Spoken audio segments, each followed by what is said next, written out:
ازي افوت ميديا سلام طعنا هبلنا هبستفلالي بوتان كونتاتن كوينكم مدلات افوت ميديا تكاتو لكبراتن كبرانان نساتي ستواردو واناوي معبالتات حيزنا لكم قريبنا لنا هبراو صانحتكم نسانا كهم بمعدم نبا زرزراتهم تسقاقرنا تقارو اب امريكا بزركب امباسي حبرات امارات عرب تعاومو مسمعهم ኤርትራ ኢትዮጵያ ንዑደት ወታደራውያን አዘዝቲ ንጉዳይ አፍደገ ባሕሪ አምሲላ ካሊ ትርጉም ትቦም ህላዋ ኸሲሳላ በኻሊ ዜና ኣብ ቤት ጽሕፈት ሕወሓት ዳግማይ ሓደገኛ ወጥሪ ከም ዝተፈጠረ ተሰሚዑሎም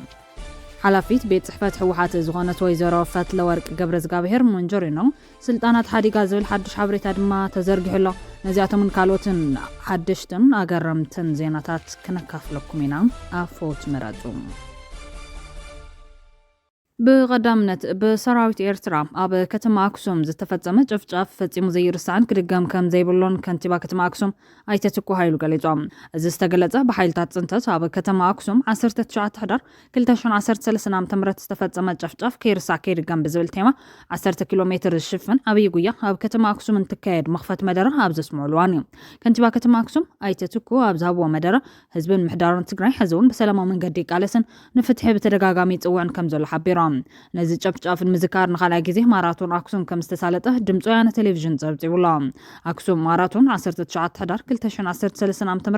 ኣብ ልዕሊ ነበርቲ ከተማ አክሱም ዝተፈጸመ ጨፍጫፍን ምዝካር በብዓመቱ ዝዳለው ውድድር ምዃኑ ይዝከር እዮም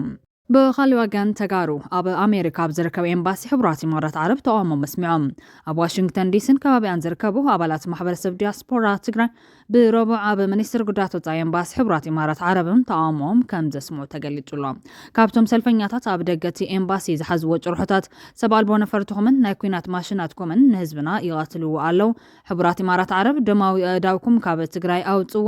حبرات امارات عرب اب افريكا كوينات سبونسر مغبار اقارصو فتحي نهزب تግራይ ዝብሉ ጭርሖታት እዮም በተወሳኸቶም ሰልፈኛታት ኣብ ትግራይ ፍትሕ ክረጋገጽ ስደተኛታትን ተመዛበልትን ናብ ሃገሮም ክመለሱ ስምዕ ሰላም ፕሪቶሪያ ሙሉ በሙሉ ተግባራዊ ክኸውን ኣብ ልዕሊ ትግራይ ዘዘንብ ዘሎ ደበና ኩናት ክልዓል ጸዊዖም ኣለው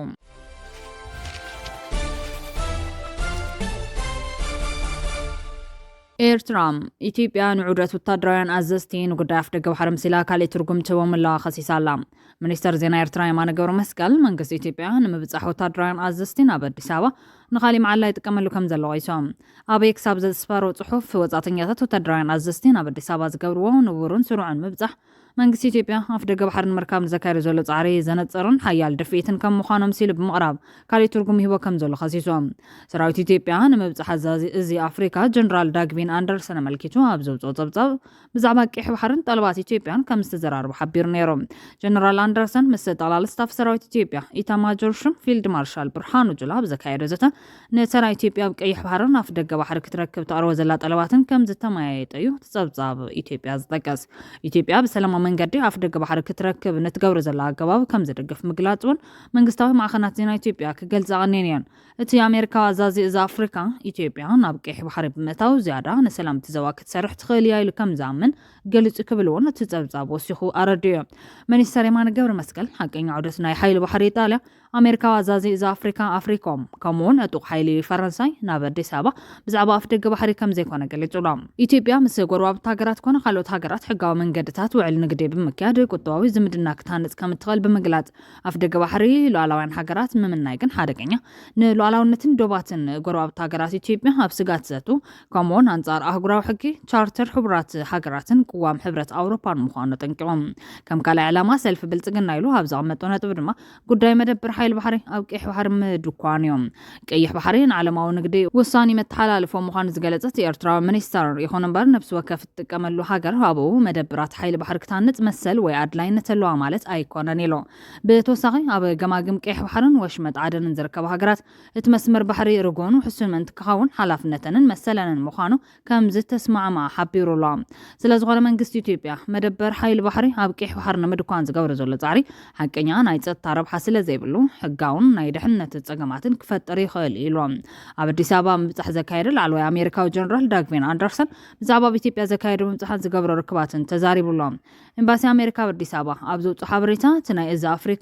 አፍሪካ ኮማንድ አፍሪኮም አዛዚ ቅድሚ ሕዚን ኣብቲ ሃገር በፂሑ ከም ዝነበረ ብምጥቃስ ኢትዮጵያ ኣብቲ ዞባ ኣገዳሲት ምዃና ገሊጾም ቀንዲ ምኽንያት መምጽእየይ ናይ ሓባር ስጋታት ስለ ዘለውና እዩ ነዞባ ሓድሽ ኣይኮንኩን እቶም ጉዳያት እንታይ ምዃኖም እርዳየ ኢሎም ስለዚ ነዞም ስጋታት እዚኦም ንምግጣም ንኣፍሪካውያን ንሸርክትና ንምሕያል ኢና ኣብ ዘለና ኢሎም ምስ ቀዳማይ ሚኒስትር አብይ ተራኺቡ ምንባሩ ዝገለጸት ኣሜሪካ አዛዚ ብዛዕባ ሓበራዊ ስጋታት ስግረደባዊ ሽበራ ከምኡውን ንዞባዊ ምርግጋዕ ከም ነበርክተሉ መንገድን ምድህሳስን ከም ዝተዘራረቡ ጠቂሶም ኢትዮጵያ ኣብ ክልቲኡ ጉዳያት ወሳኒ ስለ ዝኾነት ናብቲ ሃገር ክበጽሕ ከም ዝኸደ ድማ የብርህ እቲ ጀነራል ምስ ሕብረት ኣፍሪካ ብዛዕባ ኣብቲ ሃገር ዘለዉ ስጋታት ጸጥታ ከም ዝተዘራረበ እውን ሓቢሩሎም ተኾነ ግን ኣብቲ በቲ ኤምባሲ ዝወፀ ቪድዮ ብዛዕባ ናይ ኢትዮጵያ ጠለባት ኣፍ ደገ ባሕሪ ይኹን ምስ ኤርትራ ዘሳሕባ ዘሎ ጉዳይ ተበጻሕነት ቀይሕ ባሕርን ኣይተዛረበ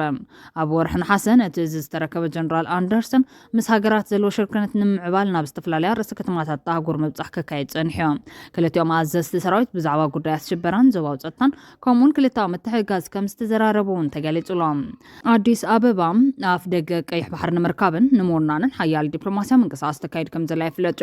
ኤርትራ ብወገና ፕረዚደንት ዶናልድ ትራምፕ ናብ ስልጣን ድሕሪ ምምላሱ ምስ ዋሽንግተን ዘለዋ ዝምድና ንምምሓሽ ተበግሶታት ክትወስድ ተራእያ ነይራ ተኾነ ግን ዛጊድ ኣበይ ከም ዝበጽሐ ንጹር ዝኾነ ነገር የለን አፍሪኮም ቀንዲ ቤት ጽሕፈቱ ኣብ ጀርመን ኮይኑ ንኣህጉር አፍሪካ ዝካተል ሓደ ካብ ዓበይቲ እዝታት ሰራዊት አሜሪካ እዩ ማእኸላይ ኣሜሪካ ብወገኑ ንሃገራት ማእኸላይ ምብራቕ ዘማእኸለን ኣብ ሓያለ ሃገራት ዓረብ ዓበይቲ ማዕስከራት ዘለዎ እዮም እቲ ስንትኮም ተባሂሉ ዝጽዋዕ እዚ አፍሪኮም ኣብ 2007 ቅድሚ ምዓሙን ኮላይ ንዞባ ቀይሕ ባሕርን ቀርኒ ኣፍሪካ ንምክትታል ሓላፍነት ዝተዋሃቦ ነይሩ አዲስ አበባ ዛጊድ ሓይሊ ባሕሪ ኣብ ምህናፅ ኣብ ተካይዶ ዘላ መስርሕ ናይ ሩስያን ፈረንሳይን ደገፍ ከም ዘለዋ ይትምት ምብጻሕ ወታደራውያን ኣዘዝቲ ምዕራባውያን ሃገራት ኣብ መንጎ አዲስ አበባን ኣስመራን ምትፍናን ሰፊኑሉ ኣብ ዘለዋን ይካየድ ምህላው እውን ኣቓሊቦ ስሒቡሎም ብረቡዕ ናብ አዲስ አበባ ዛቶ ኣዛዚ ኣጋር ሰራዊት ፈረንሳይ ጀነራል ፒየር ሺል ምስ ኣዘዝቲ ሰራዊት ኢትዮጵያ ተራኺቡ ነይሮም ሰራዊት ኢትዮጵያ ኣብ ዘውጽእ ሓበሬታ ምብጻሕ ናይ ጀነራል ናይ ክልቲአን ሃገራት ወታደራዊ ምትሕግጋዝን ምሕያል ዝዓለመ ምዃኑ ይጠቅስ እዮም ሰራዊት ኢትዮጵያ ኣብ ዝተፈላለዩ ሃገራትን ዋናትን ኣብ ምዕቃብ ሰላም ክገብሮን ጽንሐ ኣገዳሲ ተሳትፎ ክሕይሎ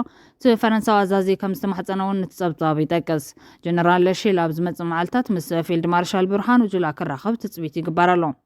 بخالي وجن حلقة تغلال ستاف سراويت فرنسا جنرال فابيان ماندون أو حورات إمارات عرب بمبزح مستمع بتاجر زلوا حيلتات فرنسا كم استزرار بفليتولام سراويت إثيوبيا قدمت مال بزوجات مع سالم قلتي حيل بحر إيطاليا أبسلطنات مرتن من لوات لمدن مس حيل بحر إثيوبيا بحوارنا مسرح زغل كل تاول الزب كم زكايرو حبيرون يروم لو حيل بحر إيطاليا مس أزاز حيل بحر إثيوبيا مكتل أدميرال كندو غازو كم استرخبون تحبريتا ملاخيتون يروم أبزون بوجن إيطاليا خون حيل بحر تاجر بزعوات زرب زوج حبريتا يلن أبز حلفة قدام سنة أبتي قدامي منستر إيطاليا جورجيا ميلوني أبغون تابدو أفريقيا استخيروا على مرح تاجرات جوجل العسرة مس قدام منستر إثيوبيا بمرحب أب كلتا وقدرات كمزة تزرارمو أبي أحمد حبيرون يروم زي كمزة لون كله أبي قطر متحت كايزة لمنستر مكل خالي إثيوبيا هايشا محمدون أبرس كتما دوها مس سب سلطان تاجر تزرارو كمزة تبصات مع قناة زينة منقستي حبيرون يوم قدامي منستر أبي يزركهم لعلو سب سلطان منقستن مع قناة زينة تاجرن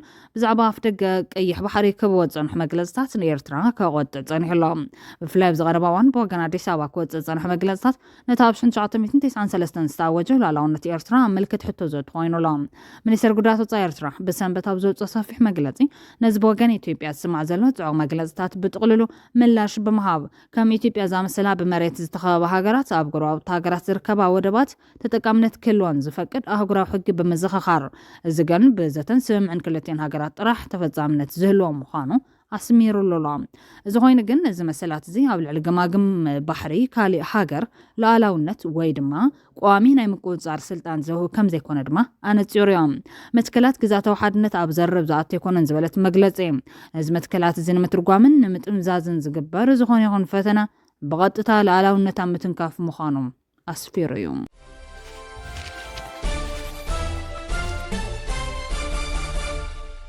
ኣብ ቤት ጽሕፈት ህዝባዊ ወያነ ሓርነት ትግራይ ሕወሓት ዳግማይ ሓደገኛ ወጥሪ ከም ዝተፈጠረ ተሰሚዑሎም መሪሕነት ሕወሓት ወይዘሮ ፈትለወርቅ ገብረ እግዚአብሔር መንጆሪኖ ድማ ስልጣናት ሓዲጋ እናተባሃለ እዮም። ሓላፊት ቤት ጽሕፈት ሕወሓት ወይዘሮ ፈትለወርቅ ገብረ እግዚአብሔር መንጆሪኖ ስልጣናት ሓዲጋ ዝብል ሓድሽ ሓበሬታ ወፅኦም። ነዚ ሓበሬታ ዘካፈለን ኣብ ቤት ጽሕፈት ቅርበት ዘለዎ ኣካል ሓላፊት ቤት ጽሕፈት ሕወሓት ወይዘሮ ፈትለወርቅ መንጆሪኖ ዕላዊ ብዘይኮነ ኣገባብ ስርሓን ሓላፍነታን ብኣለም ገብረዋህድ ተመንዚዓ ንሽሙ ኣብ ህንፃ ሓወልቲ ሰማዕታት ካብ ምውዓል ዘለለ ስራሕ የብላ ዝብል ሓሳብ ዘካፈለ ኮይኖም ኣብዚ ሕዝዋን ቤት ጽሕፈት ሕወሓት ሚታዊ ኣብ ቁፅር ኣለም ገብረዋህድ ኣትዩ ብማሊ ዝገልጽ ዘሎ እቲ ሓቂ ኣለም ይሸውም ኣለም የውርዲ ዘሎ ዝብል እቲ ነዚ ሓበሬታ ዘካፈለ ኣካል ናይ ዝበዓል ዋና ድማ ታደሰ ወረደ ወዲ ወረደ ክብል ዝሕበር ፈትለወርቅ ሕወሓት ከም ዝተጨወየት ዛጊድ ኣይበረህላን ዘሎ መዓዝ ከም ዝበረህላ እውን ዝፍለጥ ነገር የለን። ብዛዕባ እዚ ጉዳይ ናብ ቤት ጽሕፈት ኣኸይዶም ብኣካል ንኸረድዋ ብርክት ዝበሉ ቅዱሳትን ወየንትን ምሁራት ተደጋጋሚ ጻዕር ገይሮም ኮይኑ ግን እቲ ቤት ጽሕፈት ልዕሊ መንግስቲ ሰማያት ኮይኑ ክኽፈተሎም ኣይከኣለን። ኣብ ትሕቲኣ ዘለውን ርእሶም ብኸባቢነት ደንበ ፈልዮም ኣብ ምንቋር ተጸሚዶም ዘለዉ ኮራኹርን ቃቂጣታትን ከም ሓጹር ረቢቦም ዝዘዝመፀ ጋሻ ካብ ኣፍ ደገት ቤት ጽሕፈት ብኣምምላስ ተጸሚዶም ነቲ ወድብ ዝያዳ ናብ ጦሮንጦስ ሸለው የብልዎ ኣሎም። ብሓቂ ሕወሓት ንክትሕግዞ እውን ዘጸገም ውድብ ኮይኑ ለክብል እዩ መራረቱ ዝገልጽ ትፈልፈል። ድሕሪ እቲ በዓል ኣይተ ጌታቸው ዝሓዝዎ ጉጅለ ምግምዑ እውን ዳግማይ ከም ዝተገማምዐ ዝንገረሉ ዘሎ ውድብ ሕዚ እውን ኣብ ሓያል ወጥራትዩ ኣብ ዓርሰ ገምጋምን ነቐፌታን ጥሒሉ ከም ዝቐነ ፍልፍላት ኣመላኺቶም ነይሮም። ብኣይቲ ኣለም ገብረዋህድ ዝምራሕ ሓደ ጉጅለ ኣብ ልዕሊ በዓል ዶክተር ደብረጽዮንን ሓላፊት እቲ ቤት ጽሕፈት ወይዘሮ ፈትለወርቅ መንጆሪኖን ዝፀዓቐ ገምጋም ይውርድ ከም ዝቐነየን ዝበዝሕ ማእኸላይ ኮሚቴን ኣብ ጉጅለ ከም ዝተጠርነፈን ክሕበር ቀንዮም ተኾነ ግን ሕወሓት ድሕሪ ተኸካይዱ ዝቐነየ ኣኼባ ኣብ ዝውፅኦ መግለፂ ኣኼብኡ ብዓወት ከም ዝኸንበተ ይፍለጦም። ኣብ ድሕሪ ጉጅለ ኣይቲ ኣለም ገብረዋህድ ፕሬዚዳንት ጀነራል ታደሰ ሓዊሱ ገለ ኣዘዝቲ ሰራዊት ከም ዘለዉ ዝኸሱ ዘለዉ ደገፍቲ ቤት ጽሕፈት ሕወሓት ዝኾኑ ካድረታትን ነጠፍቲ ማሕበራዊ ሚድያን ንሕወሓት ዝያዳ በዓል ጀነራል ጻድቃንን ኣይተ ጌታቸው ረዳ ጀነራል ታደሰ እዩ ዘጥፋእ ዘሎ ዝብል ተቃውሞን ክስን እዮም ዘቕርቡ ዘለዎም። ናብ ቤት ጽሕፈት ሕወሓት ቅርበት ዘለዎም ሰባት ኣለም ገብረዋህድ ሕማም መንሽሮ ሕወሓት ዝብል ተቃውሞ ኣብ ልዕሊ ኣለም ገብረዋህድ ዘቕርቡ ዘሎ ኮይኖም እዚ ድማ እቲ ኣለም ገብረዋህድ ዝመርሖ ዘሎ ጉጅለ ኣብ ዝዋን ዝሐሸ ሕወሓት ናይ ምቁፅጻር ተኽእሎ ከም ዘለዎ እዮም ዝሕብሮም። ካብቶም ኣብ ማሕበራዊ ሚድያ ብስፍሓት ዝነጥፉን ደገፍቲ ሕወሓት ምዃኖም ዝነገረሎምን ኢሉ ድማ ኣብ ውድብ ሕወሓት ዝግበር ሕድሕድ ምንቅስቓስን ፍጻመን ሙሉእ ሓበሬታ ከም ዝበፅሖ ዘምነሉ ብርሃነ ገብረ ገርግስ ሰብ ዝሰኣነ ሰብ ሓደ ካብቶም ኣብ ልዕሊ ኣለም ገብረዋህድን ጉጅሉን ተሪር ተቃውሞ ዘስምዑ ዘሎ ኮይኑ ኣብ ዘስምዑ ዘሎ ተቃውሞ ድማ ፖለቲካ ትግራይ ካብ ቁፅር ወፃኢ ብዝኾነ ኣገባብ ዝፍለጡን ዘይፍለጡን ግና ድማ እንትርፊ ጥፋኣት ረብሓ ዘይብሎም ኢሉ እውን ፖለቲካ ትግራይ ካብ ብሄራዊ ሕቶን ቃልሱን ዘውፁ መዓልታዊ ኣጀንዳታት እናተቐረፆም ብዙሓት ውዳበታት ተፈጢሮም እዮም ዝበለ ኮይኑ ነዚኦም ብፍላጥ ይኹን ብዘይምፍላጥ ፕሮግራም ዝገበሮም ድማ ብዋናነት ኣለም ገብረዋህድ በማል ጽሑፍ ይቐጽል። ኣስዒቡ ድማ ሕወሓት ኣብ ዘዋን ክልተ ሰባት ሒዛ ከም ዝተረፈት ይገልጽ እዮም። ሕወሓት ክልተ ሰባት ጥራሕ ሒዛ ተሪፈኛ መንጆሪኖን ደብረጽዮንን ጥራሕ ካልእ የብላይ ኢንክሉዲንግ ኣማኑኤል ኣሰፋ እቲ ምክትለ ቦምበርን ምክትል የለን ኩሎም ተጨው እዮም ምሳሌም ከይዶም ሕዝበና ተሪፈኛ ሕወሓት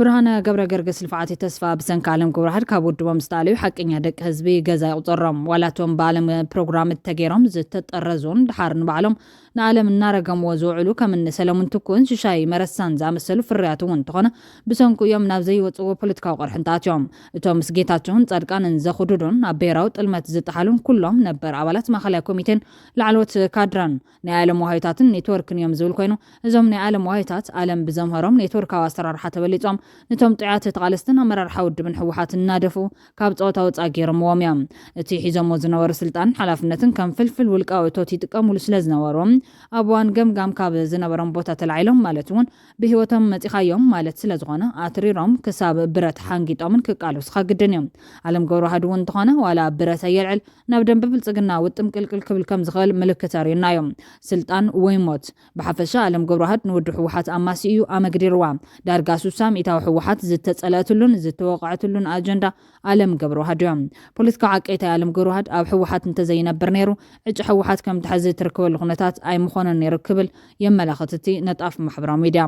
ኣለም ገብረዋህድ ኣብ ትግራይ ምዕሩይን ስልጡን ፖለቲካ ንኸይህሉ ሓቀኛ ብሄራዊ ውግንና ዘለዎን ካብ ስብከት ጽልን ቂምን ዝተናገፋን ደበን ዝፈልጣን ምክንያታውን ተቃወምቲ ውድባት ንከይህልዋ ብሓፈሻ ድማ ንህዝቢ ትግራይ ዝምጥን ስርዓተ መንግስቲ ንኸይፍጠር ኢሉ እውን ትማሊ ኢትዮጵያውያን ሎሚ ኢትዮጵያውያን ጽባሕ ኢትዮጵያውያን ዝብል ኣምር ሒዙ ንገደት ናጽነት ትግራይ ሓደጋ ዝኾነ ሰብ ዝብል ሰብ ዝሰኣነ ሰብ ኣብ ተቃውሞኦም ሕዚ ትሕቶ ቤት ጽሕፈት ውድብ ሕወሓት እንታይ እዩ ክሰርሕ ኣብ ዞባታት ወረዳታት ምምሕዳር ከተማታትን ጣብያታትን ዘሎ ኣብያተ ጽሕፈት ሕወሓትን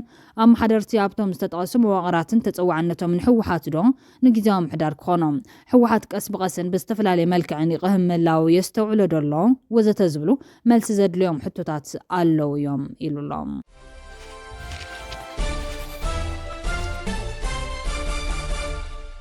ሕብረት ኣፍሪካ ነታ ኣብ ጊኒ ቢሳው ዝተፈፀመ ዕልዋ መንግስቲ ኮነይኖም እዚ ዕልዋ መንግስቲ ፕረዚደንት ኡማሮ ሲካሶ እምባሎን ካልኦት ላዕለዎት ሰበስልጣንን ኣብ ትሕቲ ቀይዲ ከኣቱ ምክንያት ኮይኑ እዮም። ኮሚሽነር ሕብረት መሐመድ ዓሊ ዩሱፍ ኣብ ዘውፅኦ መግለፂ እዚ ተግባር እዚ እቲ ሃገር ውፅኢት ምርጫ ብትፅበየሉ ዝነበረት እዋን ተፈፂሙ ኢሎም ብተወሳኺ ሕብረት ኣፍሪካ ዝኾነ ይኹን ዘይ ሕገ መንግስታዊ ለውጢ መንግስቲ ከም ዘይቕበል ሓቢሩሎም። ተዓዘብቲ ሕብረት ኣፍሪካ ኣብቲ ምርጫ ከም ዝተረኸቡን ትማሊ ፀብፃቦም ከም ዘቕረቡን ዝሓበረት ኮሚሽነር ውፅኢት ምርጫ ብመሰረት ሕገ መንግስቲ እቲ ሃገር ክግለጽ ፀዊዕሎም። ብተወሳኺ ውፅኢት ምርጫ ንምእዋጅ ብሕገ መንግስቲ ስልጣን ዝወሃቦ ኮሚሽን ዘቕረበ ውፅኢት ምኽባር ኣድላይን ግቡእን ምዃኑ ብርሂሎም። እቲ ኮሚሽነር ብተወሳኺ ተኣሲሩ ዘሎ ፕረዚደንትን ካልኦት ሰበስልጣንን ብቕልጡፍን ብዘይ ቅድመ ኩነትን ክፍትሑ ብምፅዋዕ ኩሎም ወገናት እቲ ኩነታት ከይጋደድ ዝከኣሎም ክገብሩ ኣተሓሳሲቡሎም።